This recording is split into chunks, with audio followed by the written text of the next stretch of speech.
अध्याय 257। वह लंबा जीवन एगे। छोटा भिखारी, तुम्हें क्या हुआ?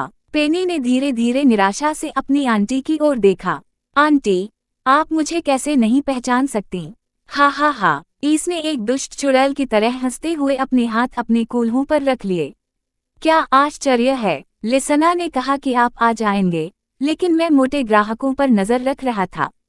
छूट के अनुरोध ने मुझे परेशान कर दिया। इसके पास खड़े होकर एलिसन हंसी। पेनी अपनी पिछली यात्रा के बाद से बहुत बदल गई है। वैसे भी, जेसी, दोबारा ऐसा मत करो, है ना? यदि आप हमारे ग्राहकों का इस तरह से सामना करेंगे तो आप उन्हें डरा देंगे। ठीक है, कभी कभी मुझे लगता है कि वे यहाँ बात करने के लिए आते हैं। मैंने सोचा कि यह एक और उपद्रवी था। मैं लड़ने के लिए तैयार था।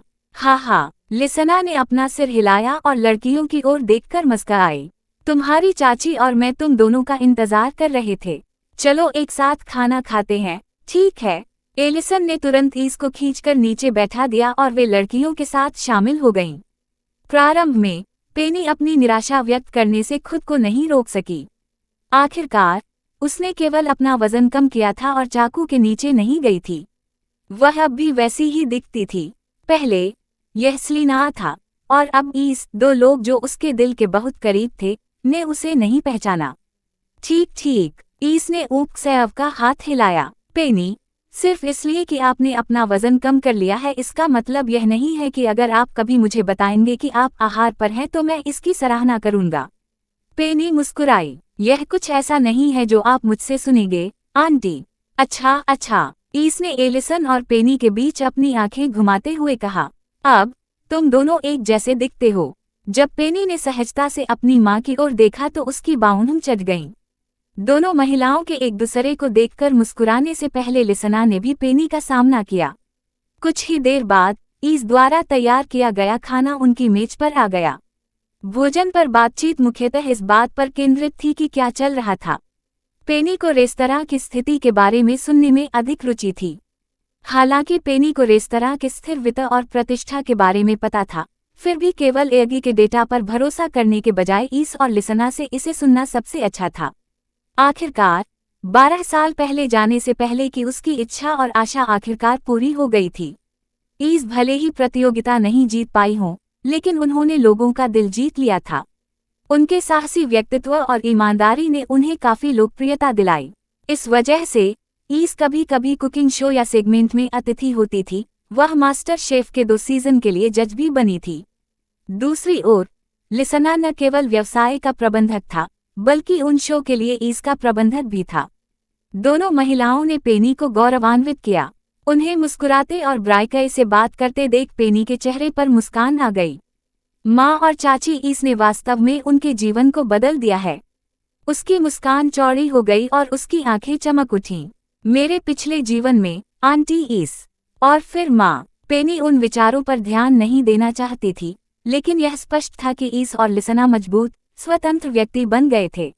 एलिसन अब अपने दम पर खड़ी हो सकती थी, और ईस पहले से भी अधिक मजबूत थी।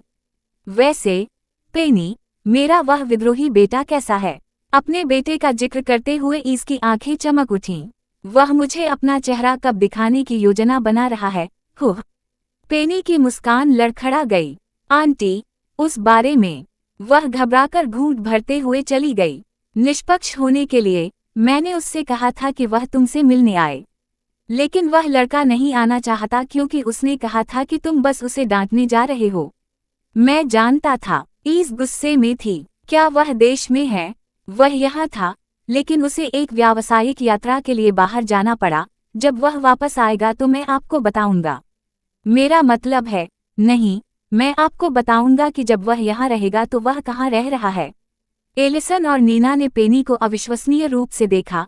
वे विश्वासघात के इस प्रदर्शन से अवाक रह गए।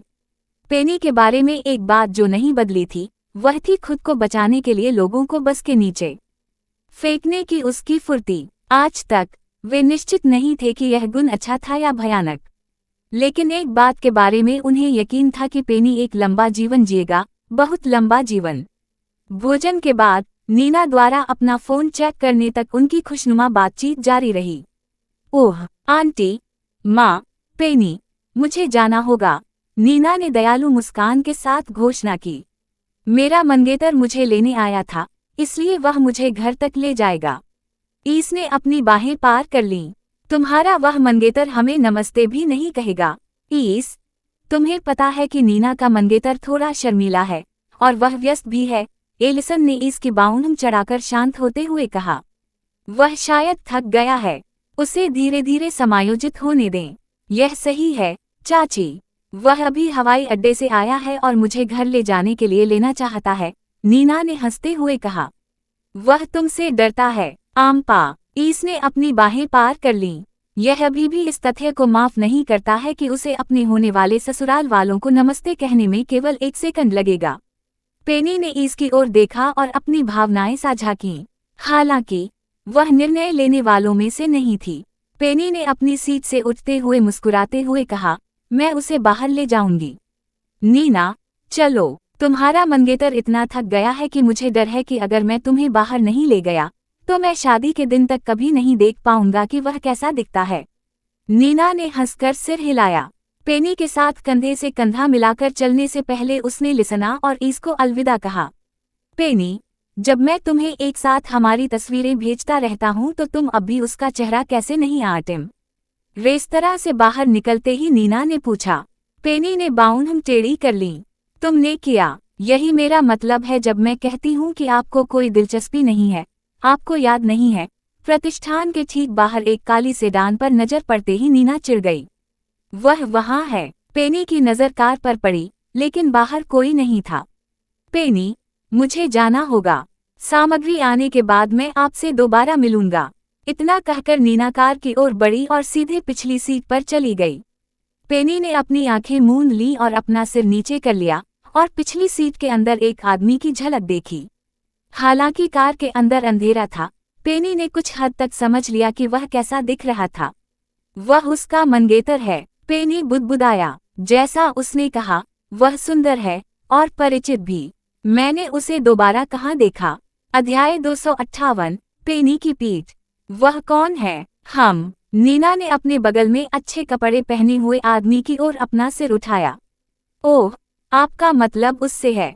उसने अपना ध्यान फिर से अपने मंगेतर पर केंद्रित करने से पहले खिड़की की ओर देखा और मुस्कुराई। वह पेनी है, वह पेनी है, मम्मा। वह बहुत बदल गई है ना? नीना हंसी। मैं उसके कार्यालय में काम कर रहा हूँ। क्या मैंने आपको इसके बारे में बताया? नहीं, लेकिन पेनी वापस आ गया है। उस आदमी ने अपना सिर झुका लिया। उसे नीना के वर्तमान प्रोजेक्ट की तुलना में उसके चचेरे भाई में अधिक दिलचस्पी थी। नीना ने पलकें झपकाईं और सिर हिलाया। मम्मा, कब से? तब से, बहुत पहले नहीं। नीना ने अपनी बाउंड सिकोड़ लीं। फिन, तुम क्यों पूछ रहे हो? फिन धीरे से मुस्कुराया। बस उत्सुक हूँ। वह समिट अकादमी में काफी लोकप्रिय थी। ठीक है, हाँ, हाँ। नीना हंसी। मुझे याद है कि हर कोई अपने चेहरे वाली एक साया पहनता था। आप उसके फैन क्लब का भी हिस्सा थे, है ना? हाँ। क्या वह अब भी मुझे याद करती है? मुझे यकीन नहीं है। नीना ने आह भरते हुए सोचा कि पेनी की औकीम हमेशा अलग रही हैं। नीना ने पहले से ही पेनी के साथ अपने निजी जीवन के बारे में कई जानकारी साझा की थी, फिर भी पेनी अक्सर उन चीजों के बारे में पूछती थी जो नीना ने उसे पहले ही बता दी थी। इससे नीना को कोई परेशानी नहीं हुई, लेकिन उसे यकीन नहीं था कि पेनी फिन जैसे किसी व्यक्ति को याद करेगी। शायद। नीना ने कंधे उचकाकर जोड़ा। आखिरकार, आप स्टार सेक्शन में हुआ करते थे। फिन ने अपनी खूबसूरत मंगेतर को देखा और मुस्कुराए बिना नहीं रह सका। यह देखकर नीना थोड़ा शर्मा गई। आप मुझे इस तरह क्यों देख रहे हैं? वह चिल्लाई। क्या मेरे चेहरे पर कुछ है? नहीं। फिन ने अपने हाथ के पिछले हिस्से से उसके गाल को सहलाते हुए हंसते हुए कहा, मुझे बस तुम्हारी याद आती है और तुम पहले से कहीं अधिक सुंदर हो। नीना ने अपने होंठ बांक और उसका हाथ पकड़ लिया। मुझे भी तुम्हारी याद आई, फिन। पुनः स्वागत है। हाँ, मैं इतनी देर दूर नहीं था। क्या मैं था? लेकिन ऐसा लगा जैसे हमेशा के लिए। नीना ने उसके कंधे पर अपना सिर झुका लिया और अपनी उंगलियों को उसकी उंगलियों से मिला दिया। मुझे सचमुच तुम्हारी याद आती है। और अगली बार, कृपया बाहर आओ और कम से कम माँ और चाची को नमस्कार करो। तुम्हारे बारे में उनकी राय मेरे लिए बहुत मायने रखती है। अगली बार फिन पीछे की ओर झुक गया। मुस्कुराते हुए उसने उसे अपने ऊपर झुकने दिया। मुझे भी तुम्हारी याद आती थी, रेस्तरां की ओर देखते हुए उसने धीरे से कहा। उनकी कार को दूर जाते देख पेनी पर उसकी नजर पड़ी और वह मुस्कुराया। सितारा सितारा सितारा सितारा सितारा सितारा सितारा सितारा। समिट स्कूल ऑफ एक्सीलेंस अकादमी के प्रधानाध्यापक कार्यालय में सभी लाइटें बंद थीं। प्रकाश का एकमात्र स्रोत एक डेस्क लैंप था, जो कागजी काम के पहाड़ पर एक मंद चमक बिखेर रहा था। रे ने डेस्क के पीछे बैठकर अनगिनत बार आह भरी। काम हाथ में होने के बावजूद उसका मन भटक रहा था। यह उसकी गलती है, वह अपने जिद्दी चचेरे भाई के बारे में सोचते हुए बाबाया। वह हमेशा मुझे बेवजह परेशान करता है। अतीत में डीन और रोइना के बीच तनाव के बावजूद रे और डीन के बीच अच्छी दोस्ती हो गई थी। आखिरकार रे का परिवार पियर्सन परिवार से सीधे तौर पर जुड़ा नहीं था। इसके अलावा अइनाइना ने हमेशा उसे आश्वासन दिया कि डीन के साथ उसकी जो भी समस्याएं थीं, रे उससे बाहर हैं। हालांकि जैसे जैसे साल बीतते गए, रे को खुद को एक पक्ष चुनना पड़ा। जैसे जैसे वे बड़े होते गए, परिवार के भीतर चीजें उतनी ही गंभीर होती गईं, खासकर जब अइनाइना ने सत्ता संभाली। हाल ही में जो कुछ हुआ वह पियर्सन परिवार में किसी के लिए नया नहीं था। अतीत में इससे भी बुरी चीजें घटी थीं, लेकिन इससे रे अब भी नाराज थे। भले ही वह यह न कहे, मैं कह सकता हूं कि उसका स्वास्थ्य सबसे अच्छा नहीं है, उसने निराशा में अपना चेहरा सहलाते हुए बुदबुदाया। अगर मैं यह बता सकता हूं, तो मुझे यकीन है कि अन्य लोग बामह प्रोफेसर बनने के बजाय व्यावसायिक करियर बनाना चाहिए था। एक और गहरी सांस उससे छूट गई। वह जानता था कि अब वह केवल अपने चचेरे भाई की मदद कर सकता है। रे हमेशा पियर्सन परिवार की देखभाल करने के लिए काफी करीब थे, लेकिन उनके जटिल मामलों में शामिल होने से बचने के लिए काफी दूर भी थे। जीने का कितना दुखद तरीका है। परिवार की सारी संपत्ति, संपर्क और प्रभाव के बावजूद कोई भी वास्तव में खुश नहीं था। जैसे ही रे ने चुपचाप अपने जिद्दी चचेरे भाई की मदद करने की योजना बनाई, दरवाजे पर एक दस्तक ने उसके विचारों को तोड़ दिया। उसने ऊपर देखा और एक सिर को अंदर झांकते देखा। फिन। रे ने अपनी बाआम सिकोड़ ली और उस आदमी को उसके बिल्कुल सजे हुए बालों से पहचान लिया।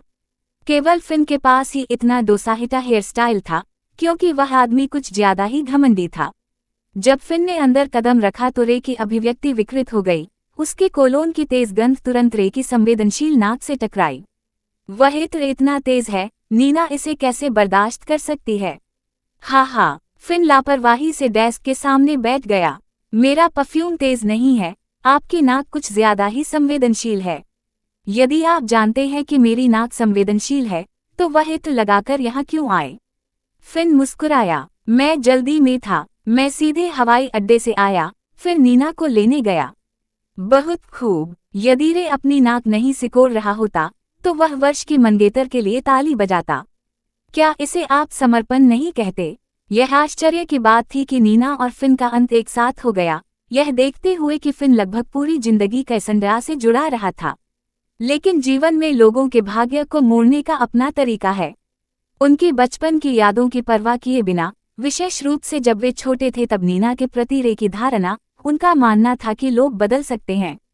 तब वे युवा थे। अब जो बात मायने रखती थी वह यह थी कि नीना एक अच्छी और नेक महिला बन गई थी। फिन ने अपना सिर हिलाते हुए हंसा। मैंने कुछ दिलचस्प सीखा, यही वजह है कि जैसे ही मैंने उसे छोड़ा, मैं यहाँ आ गया। रे ने उसे संदेह से घूरते हुए तिरछा कर दिया। यह क्या है? ठीक है, फिन हियाका, जिससे रे ने अपनी आंखें घुमा लीं। फिन, तुम बदले में क्या एहसान चाहते हो? रे ने पूछा। फिन के रुकने का मतलब यह था कि वह उससे कुछ चाहता था। यदि जानकारी उपयुक्त होगी तो मैं यह करूंगा। मेरा अनुरोध कठिन नहीं है, फिन ने हंसते हुए कहा। मैं बस यही चाहता हूं कि आप मेरी टीम में शामिल हों। रे का जवाब तेज था। नहीं, रे, फिन, हम दोस्त हैं, लेकिन मुझे पता है कि आप और डीन एक साथ व्यवसाय में रहे हैं, और आपकी कंपनी पियर्सन परिवार के अंतर्गत आ रही है, रे ने समझाया। आपकी टीम में शामिल होने का मतलब है डीन का पक्ष लेना। ऐसा नहीं होने वाला है। अपनी जानकारी अपने पास रखें, मुझे इसकी आवश्यकता नहीं है। फिन ने समझ में सिर हिलाया। मैं सिर्फ मजाक कर रहा था, लेकिन मैं नहीं हूँ। रे की अभिव्यक्ति तेज हो गई। इसे दोबारा मुझ पर मत टहोपो। पेनी वापस आ गया है। फिन के होठों का कोना एक चालाक मुस्कान में बदल गया। पेनी वापस आ गई है। जब मैंने नीना को उठाया तो मैंने उसे डका कि डीन रे का पक्ष लेने के लिए इतनी माफी काफी है। अध्याय 259, उसे कल बताओ। पेनी रेस्तरां बंद होने के समय तक वहीं रुकी रही। उसने सफाई में मदद की और लिसना के साथ वापस जाने से पहले अपनी चाची ईस को घर ले गई। यह उसके लिए एक लंबा दिन था और कोई सोच सकता है कि घर पहुंचते ही वह आराम करेगी। हालांकि पेनी ने आराम नहीं किया। इसके बजाय वह अपने पुराने अध्ययन डेस्क पर एक लैपटॉप और कुछ महत्वपूर्ण दस्तावेज बिखरे हुए बैठी थी। अपना चेहरा सहलाते हुए उसने ओइना पियर्सन की ओर देखा। उसके बारे में केवल कुछ ही लेख हैं, लेकिन फिर भी उसका नाम बमुश्किल उल्लेखित है। वह पाँव सहसट हुए दूसरे टैब पर चली गई। जब उसने वह फाइल देखी जो एगी ने उसे 1 घंटे पहले भेजी थी, तो उसकी बाहों तन गईं। इसे क्लिक करते ही उसकी आंखें सिकुड़ गईं। एक सीसीटीवी। पेनी ने तारीख पर नजर डालने से पहले एक पल के लिए फुटेज देखा। बात 5 साल पहले की है। उसके विवाह पंजीकरण की सही तारीख। पेनी पीछे झुक गई और अपनी बाहें मोड़ लीं और क्लिप को तेजी से आगे बढ़ते हुए देख रही थी। जब उसने क्लिप पूरी की तो उसकी दाहिनी बाहुना धीरे धीरे झुक गई। मैं उस दिन पूरे दिन पुराने कार्यालय में थी। उसने पाँव सहसट हुए आगे की ओर झुकते हुए देखा कि वहां और भी फाइलें थीं। उनकी जांच करने पर उसे सीसीटीवी रोड फुटेज मिला जिसमें दिखाया गया था कि उसकी कार कहां जा रही थी। उनमें से कई को देखने के बाद अगली फाइल हीन्स के घर के सामने के दरवाजे का सीसीटीवी फुटेज थी। अंत में पेनी पूरे दिन अपने पुराने कार्यालय में थी और रात में वह सीधे घर चली गई। वह कहीं नहीं औकम, नहीं किसी से मिली। दूसरे शब्दों में वह विवाह का पंजीकरण नहीं करा सकती थी। जब पेनी आखिरी फुटेज से बाहर निकली तो उसने आखिरकार उस संदेश पर ध्यान दिया जो एगी ने उसके लिए छोड़ा था, जहां ये सभी फाइलें संलग्न थीं। से एगे उसी तारीख को ओइना पियर्सन की कोई गतिविधि नहीं मिल सकी, लेकिन जैसा मैंने सुना वह उस समय अस्पताल में भर्ती था। मैंने रिकॉर्ड की जांच की और यह जांच करता है। पेनी ने संलग्न फाइल खोली जिसमें अस्पताल का एक लॉग दिखा। निश्चित रूप से ओइना पियर्सन का नाम उस दिन एक मरीज के रूप में सूचीबद्ध किया गया था, हालांकि कारण निर्दिष्ट नहीं किया गया था। यह अजीब है, उसने अपनी ठुड्डी रगड़ते हुए बुदबुदाया। हम दोनों अपनी शादी से अनजान हैं और अगर उसने इसे पंजीकृत कराने की कोशिश भी की तब तक वह ऐसा नहीं कर सका जब तक कि मैं वहां नहीं थी। सरकार मजाक नहीं थी, कम से कम इस तरह के मामलों में तो नहीं। वे ऐसी गलती नहीं करेंगे जब तक कोई दूसरा पेनेलोप बेनेट और ओइना पियर्सन न हो। वह यह महसूस करते हुए पीछे रह गई कि इसका कोई मतलब नहीं है। आखिरकार विवाह प्रमाणपत्र पर तस्वीरें उनकी ही थीं। न केवल हमशक्ल बल्कि निश्चित रूप से वे दोनों। जैसे ही उसे एक और सिरदर्द महसूस हुआ तो उसका चेहरा खराब हो गया। हे भगवान, पेनी ने अपनी नाक पर चुटकी ली। अगर मैंने शादी करने की कोशिश नहीं की होती तो क्या मुझे पता भी चलता? रुको। जब वह स्क्रीन की ओर देखने लगी तो उसकी बाहों के बीच गहरी रेखाएं दिखाई देने लगीं। क्या पिछले जन्म में हमारी भी शादी हुई थी? उसे कैसे पता चलेगा? उसने अपने पिछले जीवन में कभी शादी करने की कोशिश नहीं की। उसका कभी कोई प्रेमी भी नहीं था। मेरे मन में पहले से ही बहुत कुछ है और अब यह। पेनी ने अपनी जीभ कटकाई और अपना सिर हिलाया। कोई बात नहीं, अभी के लिए पेनी का मुख्य लक्ष्य इस गड़बड़ी को ठीक करना था। उनकी कंपनी जल्द ही संचालित होगी और वह कोई विवाद नहीं चाहती थी। यह देखते हुए कि पियर्सन एक शक्तिशाली और जटिल कबीला था, पेनी उनकी किसी भी आंतरिक समस्या में उलझना नहीं चाहता था। इसे ध्यान में रखते हुए पेनी ने एक चीज पर ध्यान केंद्रित करने का फैसला किया। उसे अभी कैसे या क्यों के बारे में सोचने की जरूरत नहीं थी। उसे औपचारिक माहौल में उस लड़के से मिलना था, अन्यथा उसके अंगरक्षक सोच सकते हैं कि वह बस उसके बिस्तर पर चढ़ने के लिए उसका पीछा कर रही थी। आखिर कैसे? पेनी ने अपना दिमाग जोर से हिलाते हुए अपनी ठुड्डी को रगड़ा।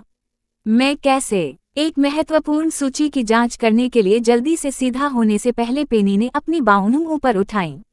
जब से प्राइम ग्रुप ने बाजार के इस हिस्से में प्रवेश करने की अपनी योजना की घोषणा की है, देश में कई लोग उनकी सेवाओं के लिए पहुंच गए हैं। भले ही ओइना अंगरक्षकों के एक समूह से घिरा हुआ लग रहा था, वे पेनी के सख्त मानकों को पूरा नहीं करते थे। उसके अधीन पुरुषों की तुलना में उसके आसपास के लोग भी अक्षम थे। आखिरकार यदि पेनी ने बल प्रयोग किया होता तो वह उनके गठन को तोड़ सकती थी, लेकिन इससे बिल्ली का छोटा बच्चा डर जाएगा, है ना? पेनी ने अपनी सेवाओं का अनुरोध करने वाले ग्राहकों की लंबी सूची को स्क्रॉल किया। उसे अनुमोदित ग्राहकों की सूची की जांच करने की आवश्यकता नहीं थी क्योंकि पेनी द्वारा सावधानीपूर्वक चुने गए केवल कुछ ही थे। इसलिए यह सूची बहुत लंबी थी, 100 गुना लंबी। पियर्सन, आप वहाँ हैं। उसके होठों का कोना मुस्कुराहट में बदल गया और उसकी आंखों पर एक चमक चमक उठी। मैं यह जानता था, आपको भी अपने अंगरक्षक अयोग्य लगते हैं, क्या आप? उसकी मुस्कुराहट और भी बढ़ गई। मैंने उन्हें बताया। जब उसने इस पर काम करना शुरू किया तो उसने कंधे ऊपका। वे बहुत बड़ी गलती कर रहे हैं। हाँ, ओएना पियर्सन के कार्यालय को ईमेल करते समय पेनी ने कीबोर्ड पर आसानी से अपनी उंगलियां पाई। सितारा सितारा सितारा सितारा सितारा सितारा सितारा। इस बीच बेंजामिन प्राइवेट वार्ड के बाहर घबराकर टहलने लगे। उसके बॉस ने आज डॉक्टर चया से मुलाकात की थी, लेकिन ओएना के डॉक्टर के कार्यालय में प्रवेश करने के कुछ मिनट बाद डॉक्टर चया ने उसे रात के लिए भर्ती कर लिया था। बेंजामिन ने स्थिति के बारे में पूछा, लेकिन डॉक्टर चया ने उन्हें केवल इतना बताया कि ओएना को बस यह सुनिश्चित करने के लिए छोटे क्लिनिक में रहने के लिए कहा गया था कि उसे पर्याप्त आराम मिले। फिर भी बेंजामिन को पता था कि और भी बहुत कुछ चल रहा है। डिंग! जब उसका दूसरा फोन पिंग करने लगा तो बेंजामिन की घबराहट रुक गई। जैसे ही उसने एक ईमेल देखा, उसने अपनी बाआम सिकोएट हुए उसे पकड़ लिया। इसे अमकट हुए। जैसे ही उसका चेहरा चमक उठा, उसकी आंखें धीरे धीरे चौड़ी हो गईं। प्रेषक, प्राइम ग्रुप मुख्य शाखा कार्यालय। शुभ दिन। मैंने आपका आवेदन देखा और हमें यथाशीघ्र आपके साथ शर्तों पर चर्चा करने में खुशी होगी। सादर, टी माउस। प्राइम ग्रुप के सीईओ। बेंजामिन की सांसें धीमी हो गईं और जब उन्होंने नीचे नाम देखा तो उनकी सांसें लगभग थम गईं। उसने सदमे में अपना मुंह ढक लिया। उसकी आंखें आशा और उत्साह से चमक रही थीं। सीईओ, प्राइम ग्रुप के सीईओ। वह मुस्कुराया और उत्साह से उसने जल्दी से दरवाजा खटखटाया। जब उसने ओएना की शांत आवाज सुनी तो बेंजामिन ने उत्साहपूर्वक उसे खोल दिया। बेंजामिन के चेहरे पर भाव न देख पाने के कारण ओएना ने बाउन मुंह पर उठाई। बुरी खबर, मालिक। बमिना आम पा लगा। हमने प्राइम ग्रुप के सीईओ से सुना। वह पूछ रहे हैं कि हम कब मिल सकते हैं। जितनी जल्दी हो सके। ओएना ने सिर हिलाया। जितनी जल्दी हो सके। कल उसे बताओ। अध्याय 260, पीछे से सीमित। अगले दिन, सुप्रभात। पेनी लिविंग एरिया में चार्ल्स और लिसना को पकड़ते हुए सीढ़ियों से नीचे उतर गई। उसके माता पिता ने सहजता से उसकी ओर देखा, केवल यह देखने के लिए कि वह अपना दिन शुरू करने के लिए तैयार लग रही थी। आप इतनी जल्दी जा रहे हैं? लिसना ने बाउन सिकोआ पूछा। हाँ, सुबह, पिताजी। पेनी उस सोफे के पीछे खड़ी हो गई जहां चार्ल्स बैठा था, उसे तुरंत गले लगाने के लिए झुकी और अपना गाल उसके गाल पर झुका दिया। चार्ल्स ने लापरवाही से उस पर नजर डाली, यह देखते हुए कि वह अपनी माँ के पास गई और वैसा ही किया। पेनी, क्या तुम्हें जाने की जल्दी नहीं है? तुम कल रात अपनी माँ के साथ देर रात घर आए। तुम्हारे पिता सही हैं, पेनी। एलिसन ने चिंतित होकर अपनी बेटी की ओर देखा। क्या आपने यह नहीं कहा कि आपके आगमन के बाद पहले 2 सप्ताह तक आपके पास बहुत अधिक काम नहीं होगा? पेनी ने यही सोचा था, जब तक उसे पता नहीं चला कि वह शादीशुदा है। हाँ, ठीक है।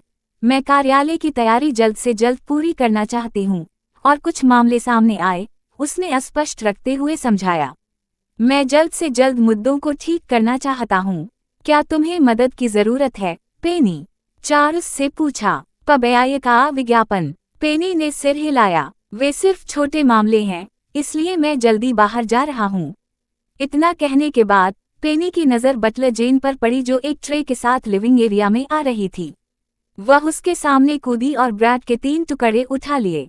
धन्यवाद, बटलर जेन। पेनी मुस्कुराई और वैसे ही वह तेजी से सामने के दरवाजे से बाहर निकल गई। उसी समय एटलस पहले से ही सीढ़ियों से नीचे आ रहा था। जब उसने पेनी को सामने के दरवाजे से बाहर भागते देखा तो वह रुक गया। वह जल्दी है। लिविंग एरिया में अपने माता पिता के साथ शामिल होते हुए उसने अपने कदम फिर से शुरू करते हुए टिप्पणी की। आप भी जल्दी आ गए, एटलस। एलिसन ने अपने बड़े बेटे को बटलर जेन के पास आते देख इशारा किया। एटलस ने ब्रेड के 2 टुकड़े उठाए और बटलर जेन की ओर देखकर मुस्कुरा दिया। फिर उसने अपने माता पिता का सामना किया और कहा, मैं काम पर जा रहा हूँ। अपनी बात कहने के बाद एटलस चल दिया। जब चार्ल्स ने अपना सिर हिलाया तो एलिसन थोड़ा सा घबरा गया। अब जब पेनी यहाँ है तो वह आराम नहीं कर सकता, अन्यथा उसकी छोटी बहन। ट्रे पर खाली प्लेट देखकर चार्ल्स पीछे हट गया। वे बच्चे, क्या उन्होंने मेरी सारी रोटी ले ली? बटलर जेन अजीब तरह से हंसे। हाँ, मिस पेनी ने 2 स्लाइस छोड़ दी, लेकिन यंग मास्टर एटलस ने बाकी ले ली। सितारा। जब पेनी अपने पिता से उधार ली गई कार की ओर भाग रही थी, ह्यूगो की दौड़ धीमी हो गई। उसने उसका ध्यान आकर्षित करने के लिए हाथ उठाया। पेनी, ह्यूगो ने पुकारा। उसने अपना सिर उसकी दिशा में घुमाया। मुझे तुम्हें बताना है। आपको भी सुप्रभात, दूसरे भाई। मैं जा रहा हूँ। पेनी की गति तेज हो गई और कुछ ही समय में वह कार तक पहुंच गई। ह्यूगो के पास प्रतिक्रिया देने का समय भी नहीं था और वह केवल उसे दूर जाते हुए देख सकता था। इसने उसे उस समय की याद दिला दी जब वे स्कूल में थे। तब जब भी वे पेनी को उसकी इमारत तक ले जाने की कोशिश करते थे तो वह पीछे हट जाती थी। इतनी सुबह वह इतनी जल्दी में क्यों है? उसने अपना सिर बगल की ओर झुका लिया, हाथ अपने कूल्हों पर। मैं उसे पुनर्मिलन के बारे में बताना चाहता था और मेरी पूर्व टीम एक बैचलर पार्टी का आयोजन कर रही है। ह्यूगो ने एक और आह भरी, लेकिन उसने कंधे ऊपका। वैसे भी वह उसे बाद में बता सकता था। जैसे ही उसने खुद से यह कहा, उसने सामने के दरवाजे से एक और आकृति को बाहर आते देखा। पहले भाई को भी जल्दी है, उसने बुदबुदाया, यह देखते हुए कि एटलस भी जल्दी में लग रहा था। क्या कुछ हुआ? वे दोनों दौड़ते क्यों दिख रहे हैं? ह्यूगो से अनभिज्ञ। एटलस और पेनी शायद ऐसे लग रहे थे जैसे वे जल्दी में थे, लेकिन वे वास्तव में अलग अलग कारणों से दौड़ रहे थे। जब एटलस इटू मोटर्स और बेनेट एल्डर्स के साथ आगामी चर्चा की तैयारी में अतिरिक्त काम कर रहा था, पेनी उस विवाह को समाप्त करने के लिए दौड़ रही थी जिसे उसने हाल ही में खोजा था। सितारा। पियर्सन कॉर्पोरेशन मुख्यालय के बाहर खड़ी पेनी ने नाश्ता करते समय स्टीयरिंग व्हील पर अपनी उंगलियां टायम। उसे कल रात ओइना से तुरंत पता चला और उसने उसे दोपहर के भोजन के लिए एक रेस्तरां में मिलने के लिए कहा। दिन का खाना, उसने यही कहा था, लेकिन यहाँ पेनी उसकी इमारत के बाहर नाश्ता कर रही थी। मैंने जितनी जल्दी हो सके कहा, हम अपने अलगाव के बारे में बात करते हुए एक साथ नाश्ता कर सकते हैं। उसने अपना नाश्ता खाते हुए बाबाया। पेनी अपनी मुलाकात के समय तक घर पर ही रह सकती थी। वह देर से भी पहुंच सकती थी और अपने अधिकार का दावा करने के लिए उसे इंतजार करवा सकती थी। हालांकि वह सेलिना के साथ व्यवहार नहीं करना चाहती थी क्योंकि उसने कल रात फ्रिज में रखा कुछ केक खा लिया था। बटलर जेन ने उसे बताया कि यह सेलिना का था। मुझे जितनी जल्दी हो सके नहीं कहना चाहिए था, बल्कि उन्हें एक विशिष्ट समय और तारीख देनी चाहिए थी। स्टीयरिंग व्हील पर अपनी उंगलियों को थपथपाते हुए सुनकर उसने गहरी आह भरी। भूल जाओ, मैं अंदर जा रहा हूँ। यदि वह आज सुबह इस मामले को सुलझा सकती है तो दोपहर के भोजन का इंतजार क्यों करें? ओइना को उसकी उतनी ही जरूरत थी जितनी उसे तलाक के कागजात पर उसके हस्ताक्षर की जरूरत थी। इसके अलावा वह प्राइम ग्रुप के सीईओ के रूप में आ रही थी, न कि केवल किसी खौफनाक स्टुका के रूप में। मन में यह विचार लेकर पेनी कार से बाहर निकली और इमारत के मुख्य द्वार की ओर बढ़ी। रास्ते में उसने कुछ कर्मचारियों को सुरक्षाकर्मियों को अपनी आईडी दिखाते हुए देखा। पेनी को कोई आपत्ति नहीं हुई और वह आत्मविश्वास से गार्डों की ओर चल दिया। अपनी सबसे सुंदर मुस्कान लाते हुए उसने कहा, मेरे पास अपॉइंटमेंट है। सुरक्षा गार्ड ने उसके चेहरे का अध्ययन किया और मुस्कुराया।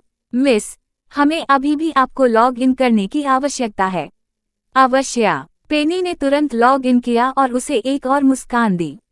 धन्यवाद। सुरक्षा गार्ड ने उसे एक अस्थायी पास दिया। जैसे ही पेनी को यह मिला, वह सीधे रिसेप्शन क्षेत्र में चली गई। मुख्यालय पर सुरक्षा व्यवस्था दुरुस्त थी। पहली सुरक्षा जांच से गुजरने के बाद वहां अभी भी भ्रामक द्वार थे जहां कर्मचारी अंदर जाने के लिए अपने कार्ड या अस्थायी पास का उपयोग करते थे। थोड़ी देर की परेशानी के बाद पेनी रिसेप्शन डेस्क पर पहुंची। हाय सुप्रभात। पेनी ने एक उज्ज्वल मुस्कान के साथ रिसेप्शनिस्ट का स्वागत किया, और रिसेप्शनिस्ट ने भी उतनी ही उज्ज्वल मुस्कान के साथ जवाब दिया, मेरे पास अपॉइंटमेंट है। वह अपनी मुस्कान के साथ पीछे रह गई और रिसेप्शनिस्ट की मुस्कान अचानक कठोर हो गई, जैसे पेनी के ऊपर एक छाया मंडरा रही हो। धीरे धीरे पेनी ने अपनी दाहिनी ओर देखा, केवल एक हाथ को डेस्क के किनारे पर और फिर दूसरे हाथ को अपनी दूसरी तरफ आराम करते हुए देखा। पेनी यह महसूस करके सहम गई कि यह व्यक्ति उसके एक कदम पीछे खड़ा है और उसे अपनी बाहों में कैद कर रहा है। अलामत वावेन सवालिया निशान सवालिया निशान सवालिया निशान अलामत तज्जुब अलामत तज्जुब अलामत तज्जुब अलामत तज्जुब अलामत तज्जुब अलामत तज्जुब अलामत वावेन। अध्याय 261 मेरे कौशल का परीक्षण। इस समय पेनी के पास 3 विकल्प थे। विकल्प 1, उसके पैरों को वापस ऊपर की ओर झुकाएं और उसे सीधे उसके पारिवारिक आभूषणों में लात मारें। विकल्प 2, अपनी कोहनी से सीधे उसकी आंत पर वार करें, फिर उसे पीट कर लुगदी बना लें। विकल्प 3, घबराहट। पहले 5 सेकंड तक वह घबरा गई। हालांकि तीसरा विकल्प जल्द ही सूची से बाहर हो गया, क्योंकि पेनी ने विचार किया कि अन्य 2 में से कौन सा लड़का, जो उसके व्यक्तिगत स्थान पर आक्रमण कर रहा था, अधिक योग्य था। जैसे ही उसने अपने विकल्पों पर विचार किया, उसे कस्तूरी की एक फीकी, परिचित गंध मिली। उसमें दवा की बांझ गंध मिली हुई थी, जैसे किसी अस्पताल से आती हो। उसने सोचा, इटॉक्न का कितना अजीब संयोजन है। पेनी ने उस व्यक्ति को देखने के लिए अपना सिर पीछे उठाया। उसके सिर का ऊपरी हिस्सा उसकी छाती से टकरा रहा था। इस नजरिए से भी वह उसे तुरंत पहचान गई। उसका चेहरा तमतमा गया। क्या यह मेरा पति नहीं है? कल ही यह लड़का उससे कह रहा था कि मूलतः उसे अकेला छोड़ दो। उनके अंगरक्षकों ने उन पर जीवन में शॉर्टकट रास्ता अपनाने का आरोप लगाते हुए उन्हें रोका भी। और अब उसे देखो, दावा कर रहा हूँ, बहुत खूब, मैं एक महत्वपूर्ण उम्मीद कर रहा हूँ। जैसे ही टोस्ट की गंध उसके नटाउनों से गुजरी, वो आईना पीछे चला गया। उसने धीरे से नीचे देखा। अपनी बिगड़ती दृष्टि के बावजूद वह महसूस कर सकता था कि कोई उसे घूर रहा है, उसकी आंखों में देख रहा है। यहाँ एक व्यक्ति है, उसने सोचा। उसे एहसास हुआ कि उसने गलत अनुमान लगाया है। अभी जैसे ही वह रिसेप्शन डेस्क के पास पहुंचा, उसने उसके सामने कुछ देखा। उसने सोचा कि यह सिर्फ एक बैनर था, या शायद कोई गलत मौसमी शुभंकर था। वह कसम खा सकता है कि उसने इससे बचने की कोशिश की, उससे बचें। लेकिन ऐसा लगा कि अपनी दृष्टि खोना और केवल अनुमान पर निर्भर रहना उतना आसान नहीं था जितना उसने सोचा था। उसे और अधिक अभ्यास की आवश्यकता होगी। मैं लाटा कर रहा हूँ, उसने उस पर नजर रखते हुए कहा। मेरे कौशल का परीक्षण किया गया और मैं असफल हो गया। पेनी का चेहरा खराब हो गया जब उसे पता चला कि कैसे उसने प्रत्येक अक्षर को जबरदस्ती बाहर निकाला। उसने यह भी सोचा कि क्या अपना वाक्य पूरा करने से पहले उसका दम घुट जाएगा। उसने समझाने की कोशिश भी नहीं की। वह मानसिक रूप से आमपा लगी, इससे पहले कि उसने कहा, तुम्हें क्या हुआ है? क्षमा करें, वह खुद को उससे दूर धकेलने से पहले बुदबुदाया। ओइना ने एक कदम किनारे किया और रिसेप्शनिस्ट की ओर देखा। बेंजामिन इसमें बेहतर है, उसने पेनी से मुंह मोड़ने से पहले बस इतना ही कहा और ऐसे चला गया जैसे कुछ हुआ ही न हो। ओए, ओए, पेनी ने उसे अविश्वास से देखते हुए अपनी उंगलियां टेढ़ी कर लीं। आप ऐसे ही नहीं जा सकते। आप फिर से। पेनी अपने बगल में तेज आवाज सुनकर हड़बड़ा गई। उसने अपना सिर घुमाया और लाल चेहरे वाले आदमी पर अपनी बाहों सिकोड़ ली, जो उसकी ओर खंजर से घूर रहा था। उसकी नाक ऐसे फड़क रही थी मानो वह उस पर आग उगल देगा। आप कौन हैं? बमिना की बाहों और गहरी हो गईं। क्या गार्ड ने तुम्हें हमारे बॉस को अकेला छोड़ने के लिए नहीं कहा था? टस्का, आजकल लोग बहुत साहसी हैं, यहाँ तक कि अपने एजेंडे के साथ किसी के कार्यस्थल पर भी आ जाते हैं। आखिर यह जोकर किस बारे में बात कर रहा है? पेनी ने सहजता से रिसेप्शनिस्ट की ओर देखा, केवल उसे सावधानी से मुस्कुराते हुए देखा। हाँ, गार्ड्स। बेंजामिन ने उसकी भद्दी टिप्पणी को नजरअंदाज कर दिया और पास आ रहे गार्डों की ओर हाथ हिलाया। आप सब क्या कर रहे हैं? क्या आपने बॉस को पहले से ही अंदर जाते हुए नहीं देखा? बेंजामिन ने अपनी आवाज धीमी रखने की कोशिश की, यह जानते हुए कि अगर ओइना अधिक नाटक करेगा तो उसे यह पसंद नहीं आएगा। लेकिन यह बहुत निराशाजनक था। उसने एक त्वरित काम निपटाने के लिए अपने बॉस को केवल एक पल के लिए छोड़ा था, और ये गार्ड ओइना की सुरक्षा करने के बजाय बाहर उसका इंतजार कर रहे थे। भले ही ओइना ने उन्हें प्रतीक्षा करने का आदेश दिया हो, क्या अस्थायी रूप से काम पर रखे गए इन अंगरक्षकों को यह नहीं पता था कि यह इमारत ओइना के लिए मुख्य लाल क्षेत्रों में से एक थी। यह स्थान, चाहे कितना भी भव्य क्यों न हो, ओइना का युद्धागजीना था। यह अच्छी बात है कि प्राइम ग्रुप के सीईओ ने संपर्क किया।